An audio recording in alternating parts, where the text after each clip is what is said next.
Hello everyone, आज की video में हम क्लास 6 की जेनरिक की वर्कशीट नंबर 15 सॉल्व कर रहे हैं बच्चों, जिसकी डेट है 24 अप्रैल 2021। सबसे फर्स्ट दिया गया है, India is an ancient country of different culture and tradition. जैसा कि आप जानते हो, इंडिया में कई तरह के हमारे कल्चर हैं बच्चों, कई तरह का हमारा ट्रेडिशन है। ठीक है, पूरी तरह से डाइवर्सिटी वाला हमारा कंट्री है। अलग अलग तरह की ड्रेसेज हैं हमारी, ठीक है, अलग अलग तरह का फूड है। अगर आप देखो तो we are blessed with a beautiful heritage. We are surely responsible for preserving the same so that our future generation realise the importance of pride and protection.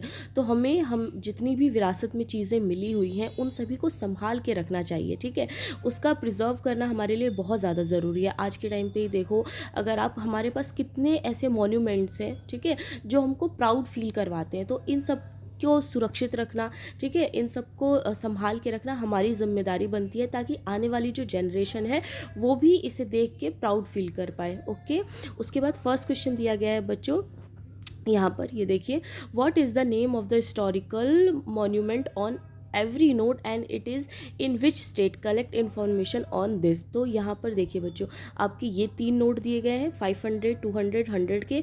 और इसके पीछे ये देखिए, जैसे यहाँ इसमें लाल किला है, उसी तरह से ये पीछे जो आपके मॉन्यूमेंट्स बने हुए हैं ना, तो आपको बताना है कि किस नोट में कौन सा मॉन्यूमेंट बना हुआ है, ये चीज़। ठीक है, तो आप इसका आंसर सबसे पहले यहाँ से लिख लो।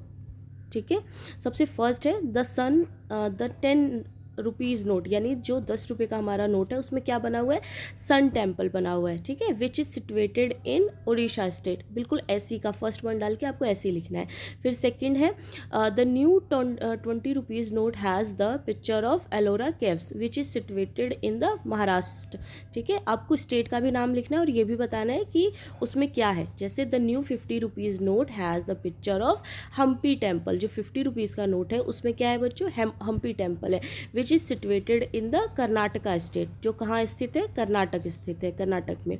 फिर नेक्स्ट है the new 100 rupees note has the picture of Rani ki Vav which is situated in Gujarat. तो रानी की वाव जो कि आपका 100 रुपीज़ के नोट में है, वो कहाँ स्थित है, गुजरात में स्थित है।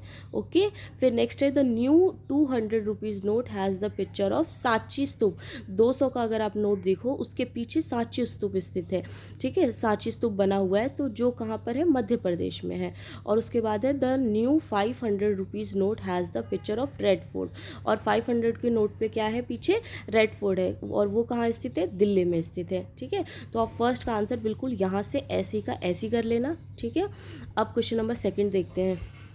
क्वेश्चन नंबर सेकंड है बच्चों, have you visited such historical monument, share your experience. तो क्या आप कभी मतलब ऐसा कोई देखने गए हैं, मतलब कोई ऐसे हिस्टोरिकल प्लेस पे गए हैं। तो आप लिखोगे yes of course I have, it was a great experience, I went to Red Fort. कि मैं कहाँ गई थी या गया था, तो मैं रेड फोर्ट गया था, जो कहाँ पर है, दिल्ली में है। It was an unforgettable day for me. तो वो दिन जो था, मतलब जब मैं घूमने गया था या गई थी, तो वो दिन मतलब मैं कभी भूल नहीं सकता। वो मेरा बहुत ही प्यारा सा एक्सपीरियंस था। उसके बाद क्वेश्चन नंबर थर्ड है, have you visited the national museum in Delhi, which of the historical piece there attract you the most. तो आपको बताना है कि क्या कभी आप दिल्ली में जो एक नेशनल म्यूजियम है वहाँ पे गए हो।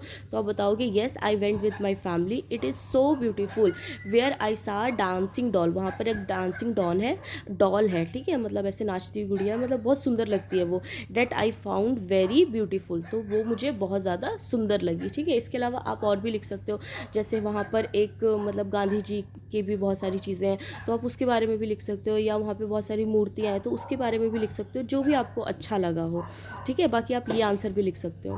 क्वेश्चन नंबर 4 है, इज़ देयर सम स्मॉल और big monument of historical importance near your house, right about it. तो आपको बताना है कि क्या आपके घर के आसपास कोई छोटा या बड़ा ऐसे मॉन्यूमेंट है हिस्टोरिकल। ठीक है, तो आप लिख सकते हो कि येस, यहाँ पर Qutub Minar is located near my house. Qutub Minar was built by Qutubuddin Aibak. तो मेरे घर के पास एक मीनार है, कुतुब मीनार है, ठीक है, जो कि दिल्ली में ही है।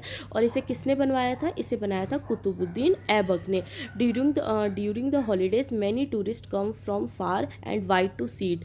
तो छुट्टियों के दिन में बहुत सारे जो टूरिस्ट होते हैं, जो सैलानी होते हैं, वो इसे दूर दूर से देखने के लिए आते हैं। ठीक है, उसके बाद लास्ट क्वेश्चन है बच्चों, does your house have anything which has been preserved because it was used by your मतलब ऐसा कोई भी चीज़ है आपके घर में, आपको बताना है कि आपके घर में ऐसी कोई चीज़ है बच्चों जो कि मतलब आपके बड़े इस्तेमाल करते थे, इसीलिए आप लोगों ने संभाल के रखी है।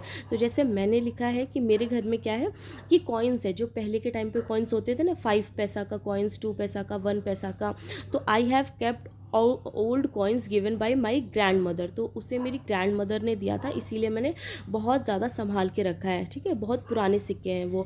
Eight my house which we still keep, जो हमारे पास अभी भी है और हमने बहुत ज़्यादा संभाल के रखे हैं। तो वैसे ही आप लिख सकते हो I have kept old watch, या फिर कोई भी चीज़, ठीक है, जो आप लोगों ने संभाल के रखी हो अपने किसी बड़े की। तो ये थी आज की आपकी वर्कशीट। आई होप आपको अच्छी लगी हो। Thank you so much.